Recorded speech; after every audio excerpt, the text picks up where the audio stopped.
Hello guys, my name is Jesper Nissen and I'm the creator of YACSS.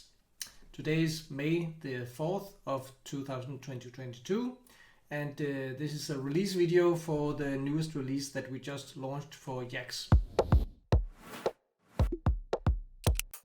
So let me go through all the changes and additions that we made to YACSS. First of all, let me start with the My Websites table. So we added a couple of features here. So you already had the view and the download, but now we also have the regenerate, the clone, the upload to AWS, Azure, Cloud, generate stack. And let's take them one by one.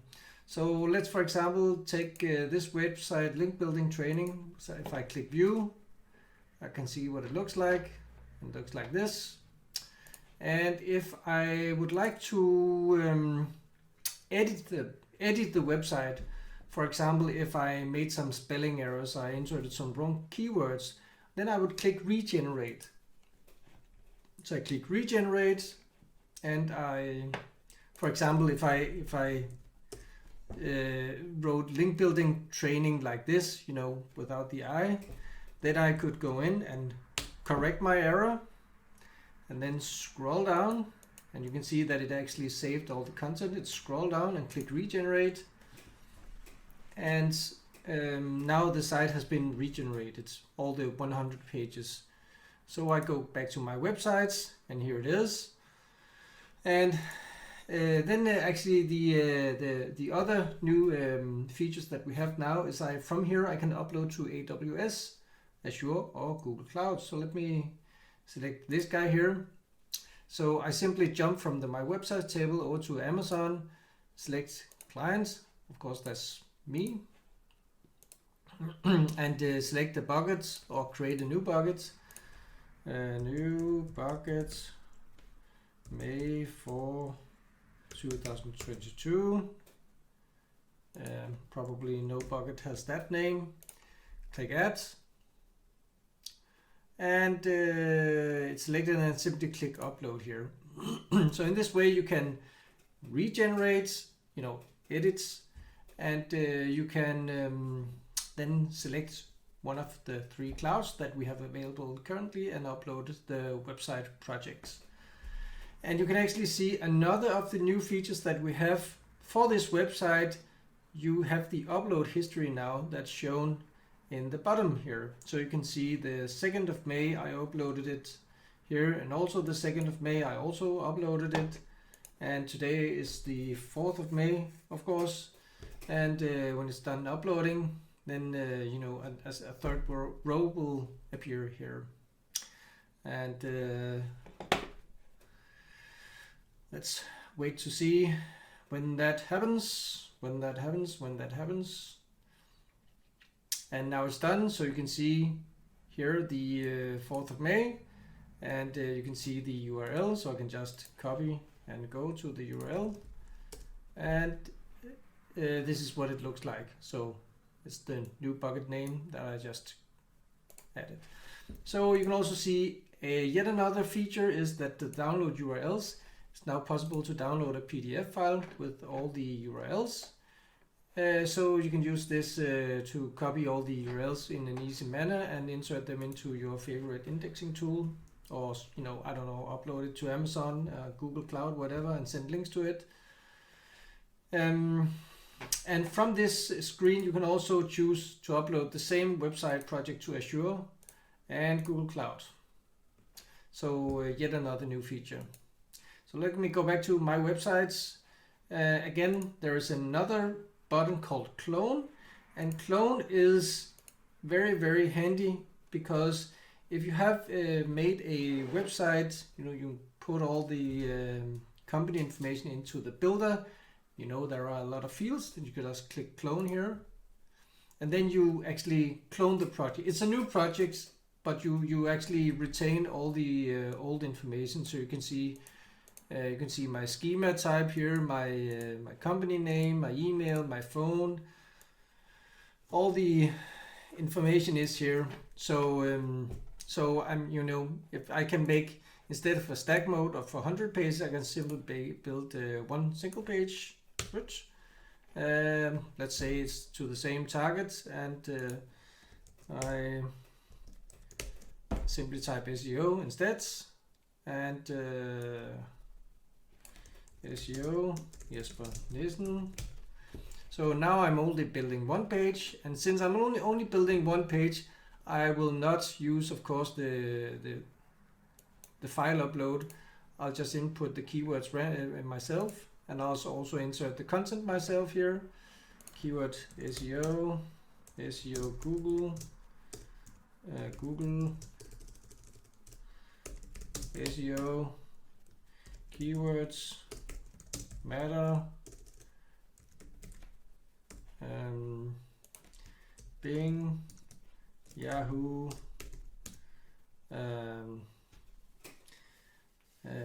optimization. So let's see the preview, what it looks like.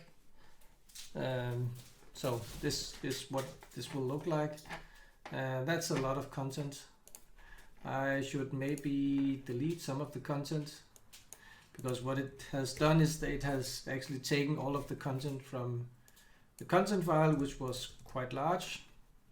So I can simply, I'll just insert the same content in all 7 content areas. I know it's a little bit boring to watch these demo pages, but it's just, you know, so you can see what it looks like. Preview. Yeah, so this is what it looks like. So I mean, you can see here the 7 keywords I just entered, and you can see it's a single page website now. And then I can click generate, and of course it's relatively fast, and I can upload to Amazon again, same buckets.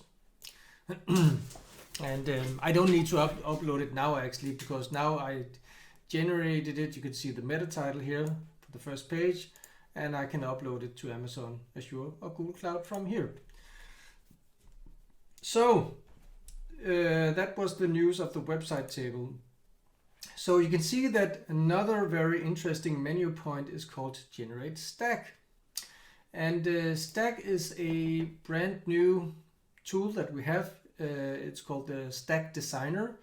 And what the Stack Designer does is that it allows you to build your cloud stacks on Google Cloud, Amazon AWS, Amazon S3, or Microsoft Azure. And you can intermix them. And so you can take a bucket, 2 buckets on Amazon, 3 on Azure, and 1 on Google Cloud, and, you know, mix them in, you know, however you like. So let's say that, let's say I have 100 pages here, and I want to clone this guy here. So now I'm making a new website, and I want to,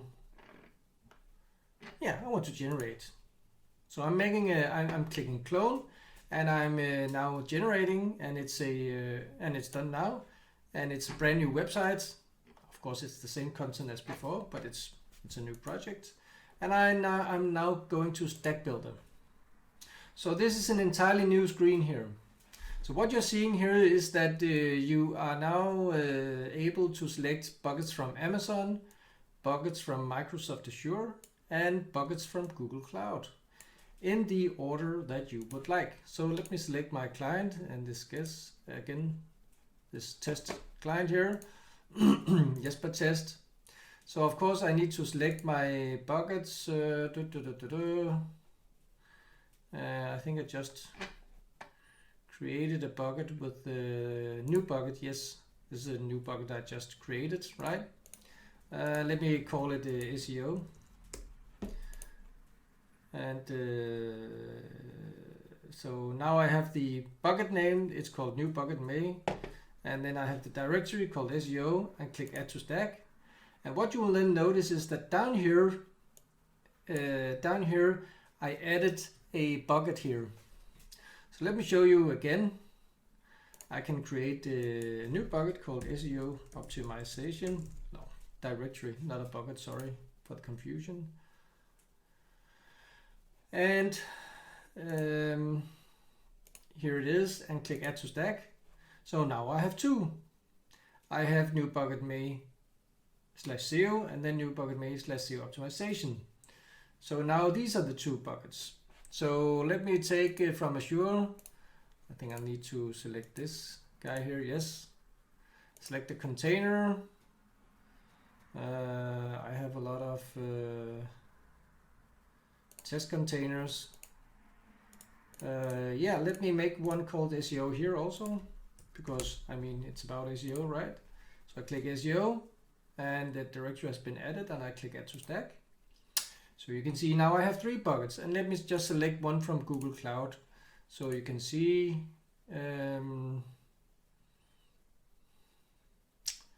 Let me select this one here and make a directory. I can actually also make a bucket. Probably the name SEO is taken. Yes, of course that's taken. SEO optimization. Now bucket names in both in Amazon, Azure, and Google Cloud are like domain names. Once they are taken by another party, they are taken. But say SEO optimization was not taken. That's a surprise. So let me make a directory called SEO. Add to stack. Yes. So now I have these 4 buckets down here. So what is very important when you're building stacks is you like to control what the buffer page is. And the first row, as I've written here, will always be the buffer page. And if you want to change, you can drag and drop any row to make it buffer page. So let's say I probably want my Azure page to always be my buffer page, because in my experience they rank the best of the 3 clouds, and they also index the best. So I can just do like this, drag and drop, rots. And the way that this works is you can see to the left here the page is generated. You can see the home page is called linkbuildingtraining.html, and then all the other pages, it's generated 100 pages, right? So the way that this works is that the first page, link building training, will be put in the Amazon bucket. The second page, the Azure buckets. The second page will be put in the Amazon. The third page in Amazon. Number 4 in the Google Cloud. Number 5, Azure. Number 6, Amazon. Number 7, Amazon. Number 8, Google Cloud. And so on and so on. So it's a cycle. So it puts these pages in Azure, Amazon, Amazon Cloud. Azure, Amazon, Amazon Cloud. So it kind of like cycles them through. But if you want it to be random, because I mean random can be good, because then it's a little bit more difficult for Google to detect any pattern, you just click random. Azure will still be the buffer page though. So let me click upload so you can see how it works. And now it's thinking. Of course it's going to take some seconds because it needs to use the API integrations to go to Google, Amazon, Azure, Google, Amazon, Azure. So now it's thinking.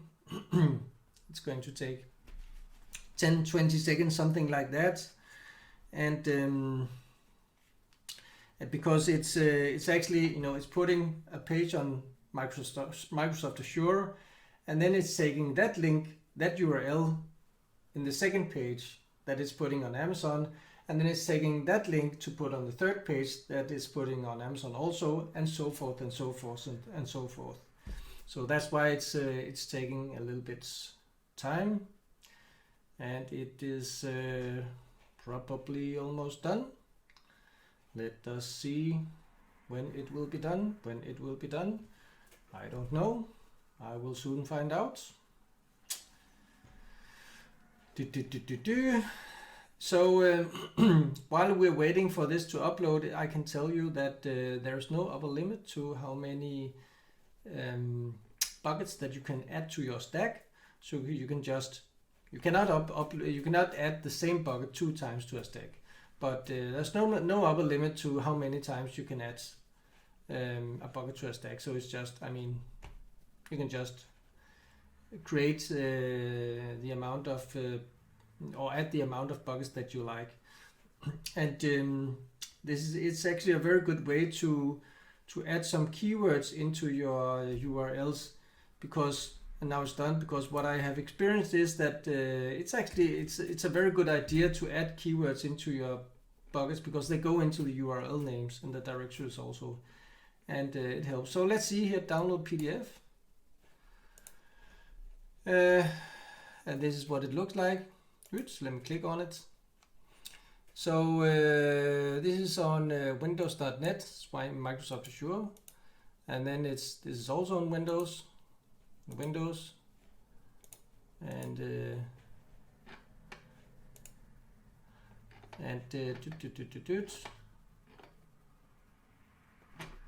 actually seems like they're all on Windows. Perhaps I found a bug. Let me just see here. No, okay. So yeah, it did it like this. So all these pages are on Windows, and all these are on Amazon, and all these are on Google. So the website that I made here is actually it's using the umbrella diagram. So the umbrella diagram looks like this. So you have one buffer page, and then you have 99 pages like this that supports it. So yeah, so you can see here, this goes to Amazon, and you can see here, this also goes to Amazon, and you can see here, and this goes to Google, and all these pages link back to the buffer page that then links back to my website. Okay, so this was the stack designer. Very, very nice. I'm using this stack designer myself when I'm making links to my own websites now, because yeah, as I said, it makes it a bit more difficult for Google to detect the pattern. Another thing, and this is the last thing, and it's a very, very, very strong feature that we also added in this release, is the QR codes. And you don't have to do anything, you just have to click here, include QR code, and then it looks like this. Where is it? I don't know if I didn't, if I forgot to add it here. Let me create a new project here so you can see. When you're creating a new website, you select the target URL, you select the number of pages, and I'll type SEO like this, and click preview, and you can see that here in the bottom there's a QR code, and I know why why QR code was not generated here, because it's a new feature and this website is before, so I didn't click the button with the QR code. So anyway, when you're creating new projects, if you want QR codes to be included in the footer, you don't have to do anything. It's done automatically. And I can click generate, and I can click upload to Amazon, and then I can show you how it looks like on a real life website. Let me take this guy here, test 20. I'm not sure that it was taken. Let's see if it's complaints, and upload.